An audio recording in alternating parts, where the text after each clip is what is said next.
What is up guys, it's Troy at the Full Setup back for another benchmark review, and for today's video we have the Ryzen 3 3300X paired with the GTX 1650 Super. For this review I will be testing a whopping 22 games at 1080p with a mix of low, medium and ultra settings. We will also be overclocking the GTX 1650 Super to see if there are any gains to be had from tweaking today's test system. As for the test system, I'm using the Ryzen 3 3300X, which has an all-core boost of 4.3 GHz. Now I'm pairing the CPU with an Asus X470 Prime motherboard. As for RAM, I'm using the same 16GB of Team Dark Pro from all my previous Ryzen benchmarks. Now this RAM is rated at 3600MHz, but I have set the RAM to 3200MHz for today's test, as I know that's the speed most of you will be pairing with a 3300X. That being said, I am running this entire benchmark with some pretty tight CL14 manual timings. As for the GTX 1650 Super, are you ready for this? Are you ready for this one? I am using the EVGA GeForce GTX 1650 Super Superclock Ultra Gaming. Jesus, come on EVGA, shorter naming please.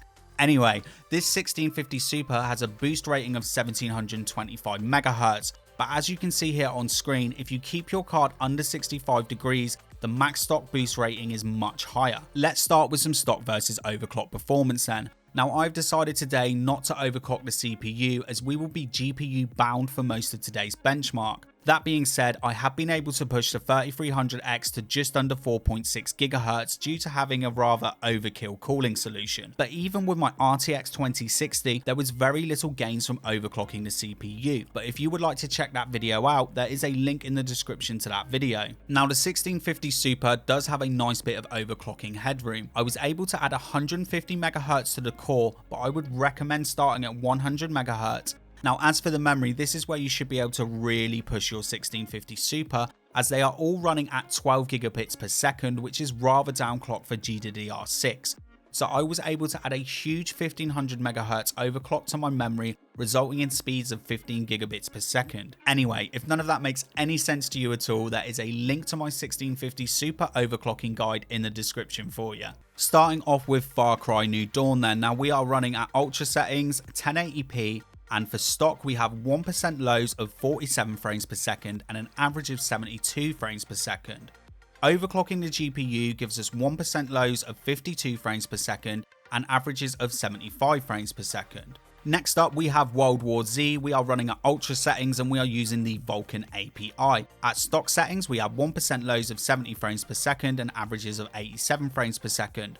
Overclocking the CPU gives us 1% lows of 80 and an average of 99 frames per second. Moving over to Forza Horizon 4 at ultra settings. For stock we have 1% lows of 77 frames per second and an average of 91 frames per second. Overclocking the GPU gives us 1% lows of 79 frames per second and averages of 95 frames per second. Moving over to Wolfenstein Youngblood, we are running at high settings and again we're going to be using that Vulkan API. For stock we have 1% lows of 99 frames per second and we have an average at 126 frames per second.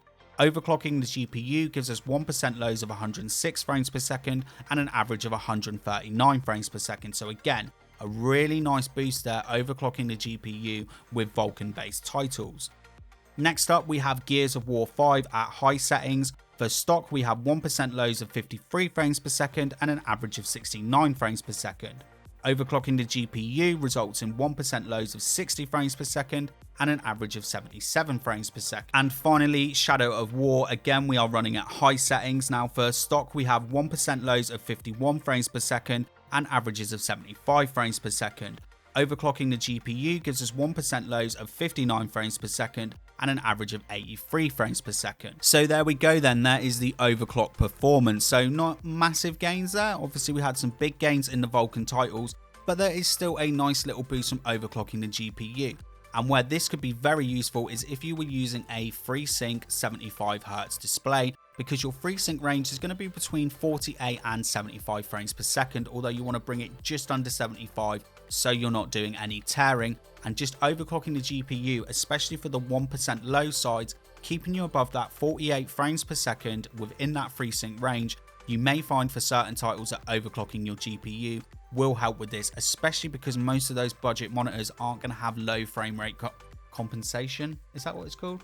LFC, whatever it is, LFC. But anyway, you've heard my voice for a bit now, and anyone that's watched these videos before knows it's a big old waffle and rant at the end of the video as I just sort of talk about the system, the pros and cons, and how I've been getting on with it. So for the middle part of the video, for this big bulky bit, we're just going to focus on gameplay performance. But one thing you will see is the GPU is still overclocked, and I know a lot of you at home might be thinking that's not fair, I'm not going to be getting the same performance.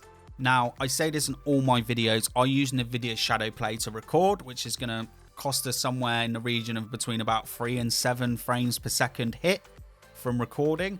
And then we know the overclocking is going to give us those gains as well, somewhere anywhere between that sort of 3 and 10 frames per second. So actually what you're seeing on screen here is much closer to stock than it is overclocked. Anyway, I'll just let this run. You can see my terrible Battle Royale performance, and then I'll come back at the end of the video and tell you what I think of this system, and should you buy either the 3300X or the GTX 1650 Super.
How we ain't dead.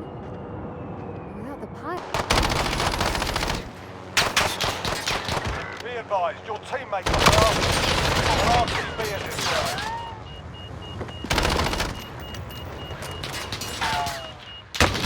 Taking fire!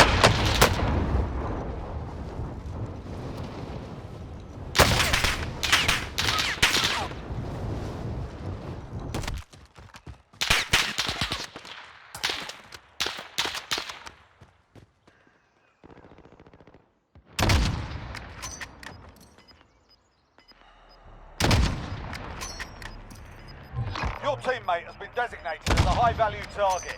Guard them at all costs. You've got gas moving in.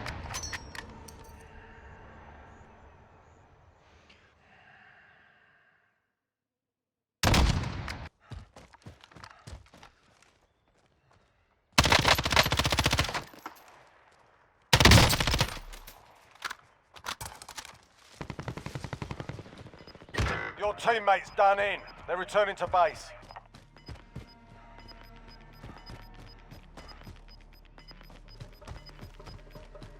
Gas is closing in.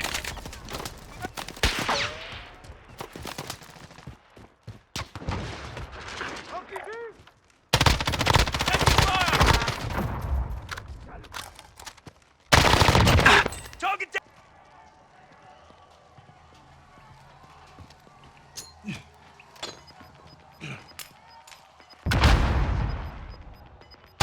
You gave him a proper sorting.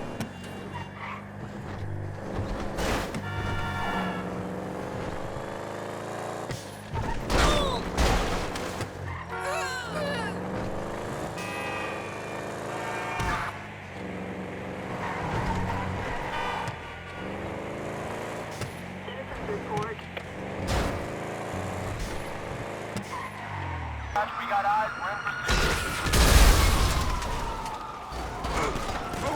You'll get your head.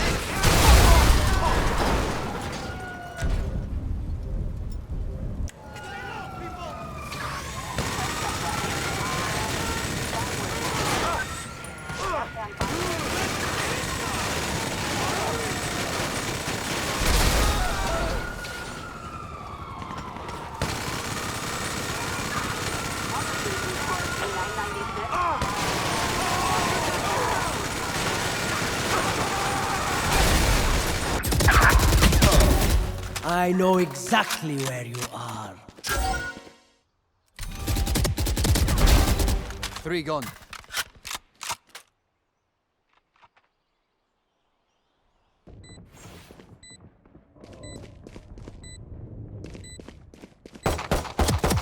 One enemy remaining. Down.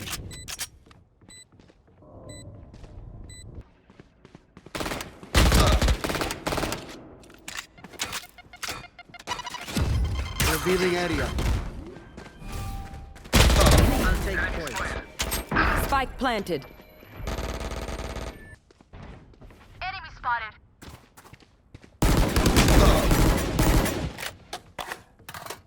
Enemy spotted. Got the Roman.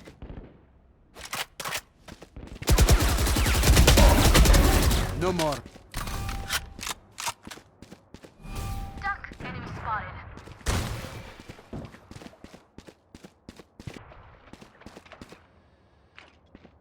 One enemy remaining. It was you or me. Spotted. Enemy spotted. Enemy removed.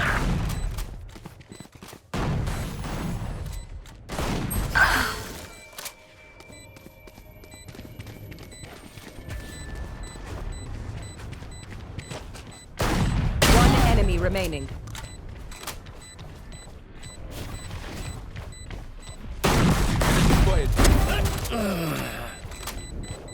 All good.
Best offense is a good team.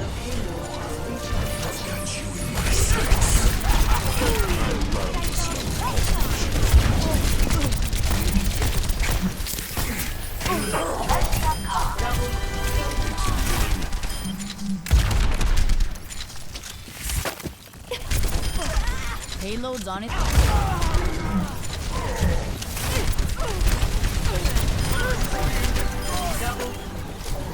Everyone heal up. Time losing.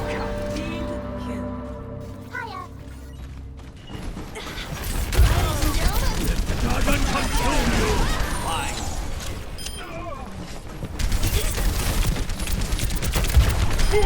If you can't stand that heat.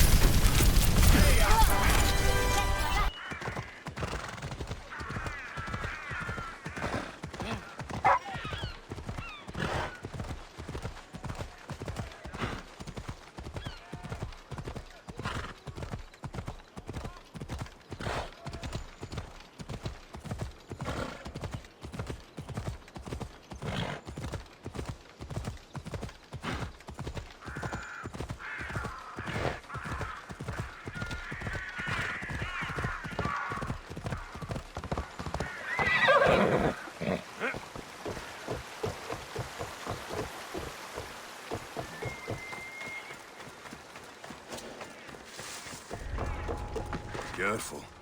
Don't want to be caught here.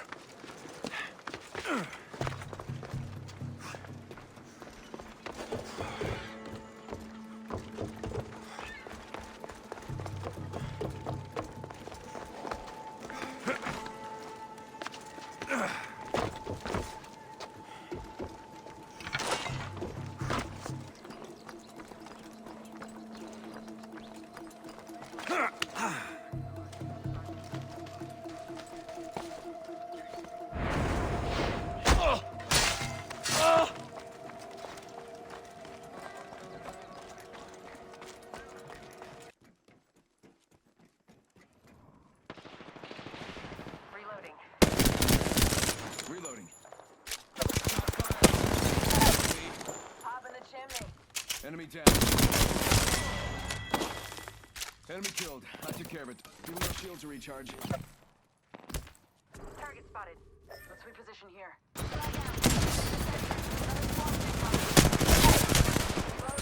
Enemy down.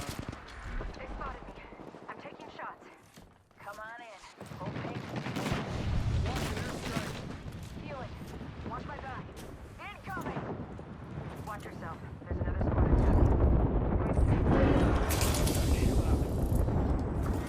Healing. Need to recharge my shield. Already in the next ring. I smell victory. Recharging shields. Reloading. Alright, enemy. Contact with target. Already on my mark.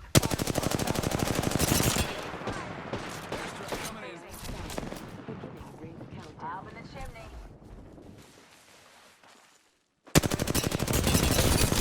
Reloading. I'm taking shots. Coming. Let's get to the LZ. Enemy down. Reloading. Attention, the kill leader has been eliminated. That was a kill. Very exciting. Tango down. Tango killed. Good kill, friend.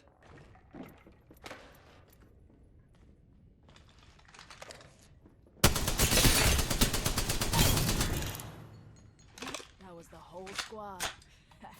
No quarter given.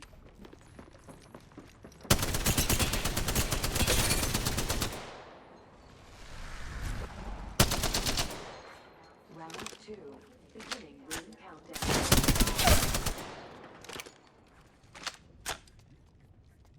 Spotted.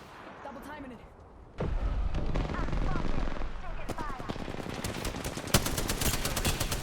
Another enemy down.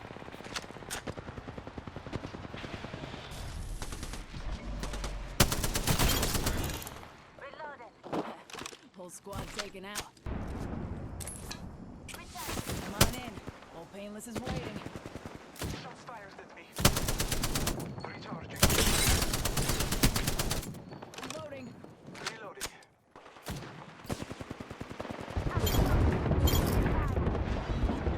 Dust to the left.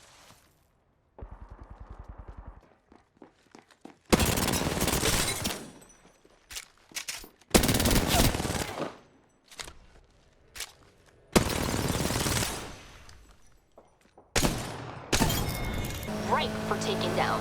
I'll pull whatever strings I can, but you gotta make yourself worth racing. Earn an invitation. Then we can make our mark.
reinforce us.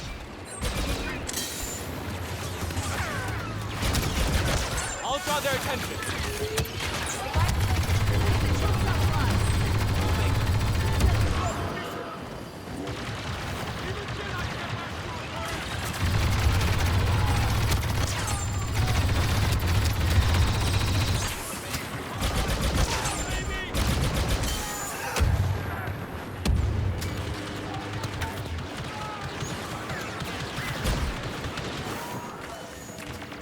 We do it the hard way.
So there was the review then, and apologies, there wasn't as many open world games as I normally have in just the gameplay part of the benchmark. I did forget to do a couple of the titles there. Even when I was putting all of that part of the video together, I was like, oh, it just seems like all pretty much first person shooters in there, but there are quite a lot of the open world games do take up a large proportion of the sort of stock versus overclock part of the benchmark. I did forget to do a few games, but I'm running on a super tight schedule. I'm sure most of you know on the channel I've been talking about moving for like most of the year, but I am actually doing it now. So I'm moving over the next month. Just been so busy as well with building the new studio and working in IT for all the way throughout this COVID stuff. I'm feeling tired, guys. I'm feeling very tired. I'm looking forward to when this is all over, as much as I'm sure all of you are, with everything that's just going on and then having to do all your personal stuff and, you know, trying to better yourself at other aspects of your life as well. It's a very tiring year. 2020. Anyway.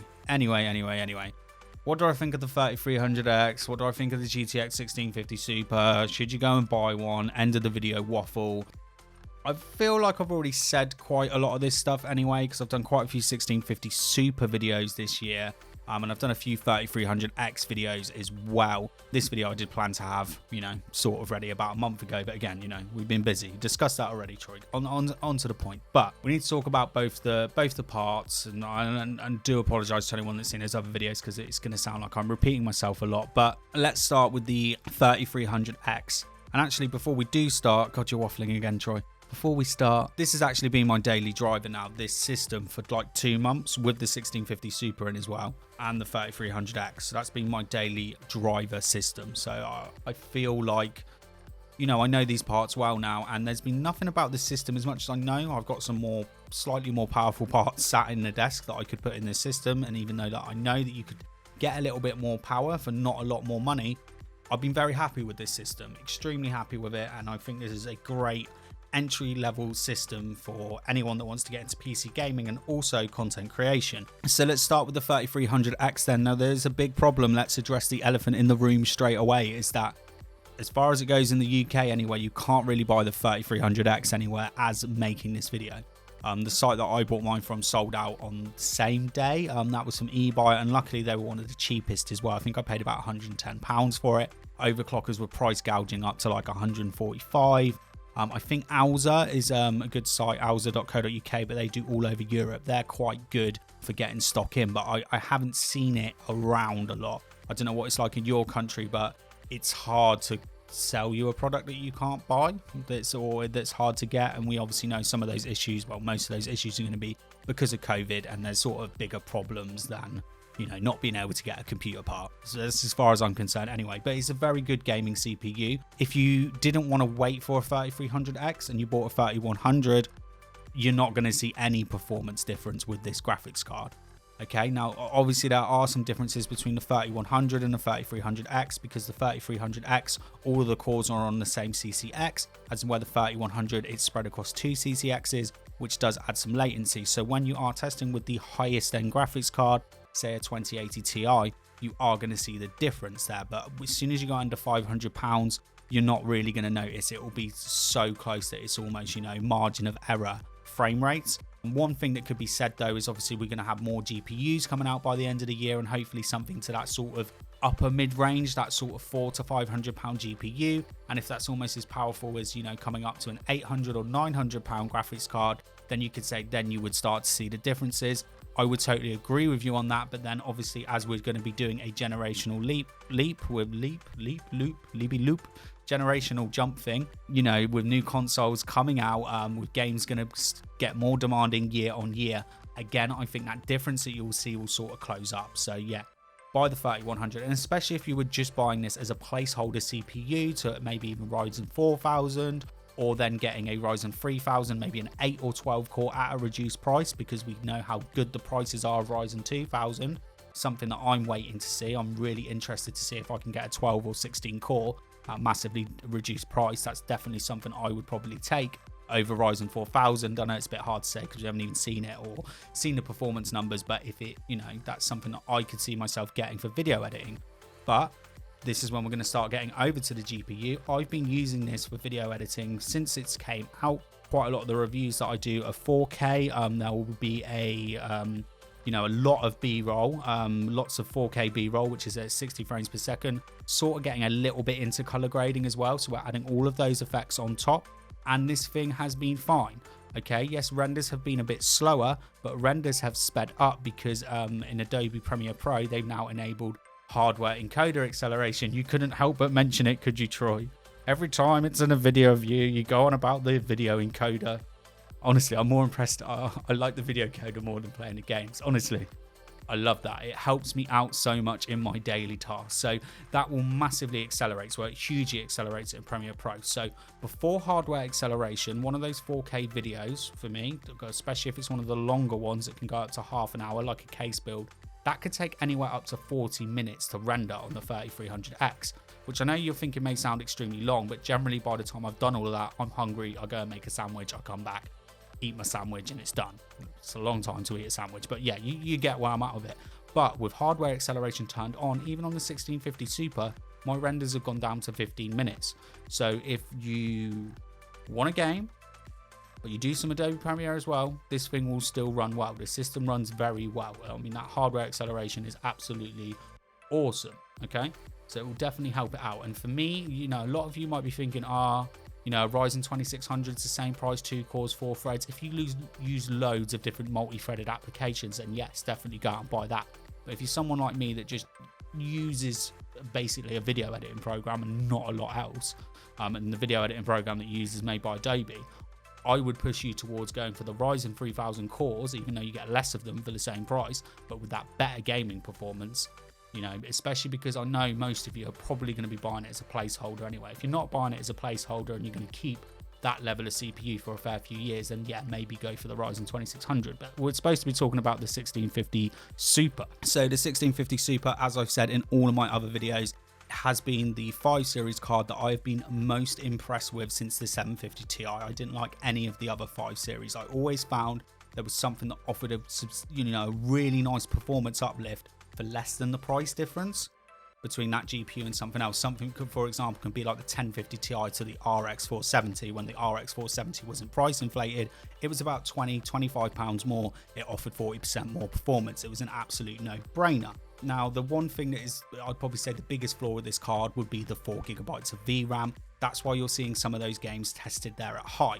Now, I could have set ultra textures and turned a few other things down, but as I've explained in lots of my videos, I use a preset for a certain reason. It's because if I set in, let's just say Shadow of the Tombe Raider, I set it to very high textures, and then turned everything else down. I then got a 1660 or a 1660 Super out, but I just set everything to very high and they're at a similar frame rate. You're going to go, well, what's going on here? Why is the more expensive graphics card barely performing any better? So that's why. But I do, you know, I will write in the video when I've turned something off, as you'd seen that on Assassin's Creed volumetric crowds, I would always recommend turning that down to low because it absolutely bangs your performance. So as I've said there, it's only got 4GB of VRAM, so this isn't something that you would be upgrading from, say, a 1063GB, a 1060, 580s, any of these things. Anything that sort of punches around that area, there's no point in upgrading. It might outperform some of these cards just slightly, but there's not really much point. Even if it's doing it a bit more efficiency, they're all at that efficiency level where it's not a lot on your electric bill anyway. But with new GPUs coming out, as I mentioned earlier, I personally wouldn't buy a graphics card over like £200 to £250 at the moment unless you are absolutely desperate for a high-end GPU, because you're going to lose so much money. There's going to be so much money to be lost. And you could even say, well, I might as well just hold on. Even if you're on a very old graphics card, you might just say, I'll even hold on. What's the point of even buying a 1650 Super? Now, one thing is you need to remember is generally when the GPUs come out, you get the high-end GPUs, so they're going to come out. Then the lower mid-range, they come out between 3 and 6 months afterwards. Generally, a graphics card like this, although the Super was added at a later date, just that sort of £150 gaming card from both Nvidia and AMD, generally doesn't come out to about 9 months after the high-end one comes out. So even if you were to buy a 1650 Super as a placeholder, if you were desperate to build a gaming PC right now, buy this as a placeholder, drop a few settings so you get high frame rates. Visually, you're hardly ever going to notice it anyway. And then when the big GPUs come out, you can get that and you can sell your 1650 Super, and you're not going to lose a lot of money on that 1650 Super. But you are going to be losing a lot of money on like 2080s and Navi graphics cards like 5700 XTs. I mean, those cards seriously outperform this. I'm not trying to say the 1650 Super is better, because it's definitely not. But yeah, I hope you can understand. I'm just trying to save you some money, you know, because for some people it's going to be a cash strapped year, especially when not working and furlough and all that sort of stuff. So yeah, I wouldn't buy an expensive graphics card. For me, I'd probably top out at like a 1660 Super or a 5600 XT. That's the highest graphics card I'd buy at the moment. But then again, I did say in my last video, I'd probably skip the 1660 Super and just jump straight to the 5600 XT, unless you are a video editor or if you want to get into gaming streaming with this CPU, because again, you can use an Nvidia hardware encoder that I always bang on about, and AMD's encoder just isn't good enough. So you're taking all of that stress off of your CPU and offloading it to your graphics card. So yeah, it's, you know, same old. I feel it's hard, like when I do these videos, it's hard, isn't it, to make a different outro at the end of every one, because a lot of the same topics will always come up, and I hope that made a little bit of sense. So just as a little question really, because I don't normally ask you guys some questions, are you looking forward to the new GPUs coming out? What do you think is going to be the one to get? Is it going to be Big Navi? Is it going to be Nvidia Ampere? Where are you looking at in consoles as well? Because I'm finding it hard to pick which one I want to pre-order. I definitely think it's going to be the PS5, even though it's looking to be less powerful. The way I see it as a PC gamer, Microsoft are bringing all the games out on PC anyway, Halo Infinite and stuff like that. Why spend the money on an Xbox Series X? Just questions I would like to know. Any questions about today's video, do let me know.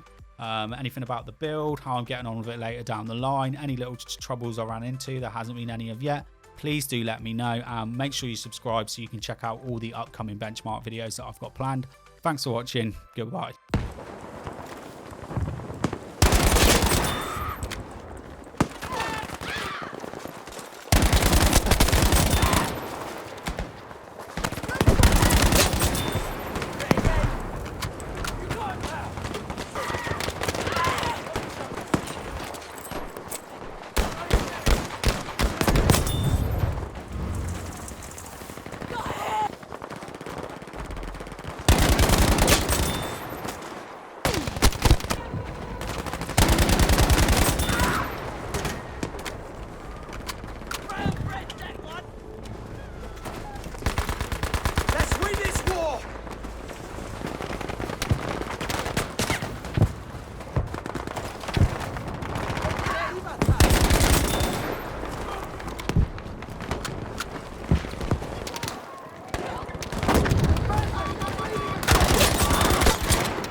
Explosive set. Watch it.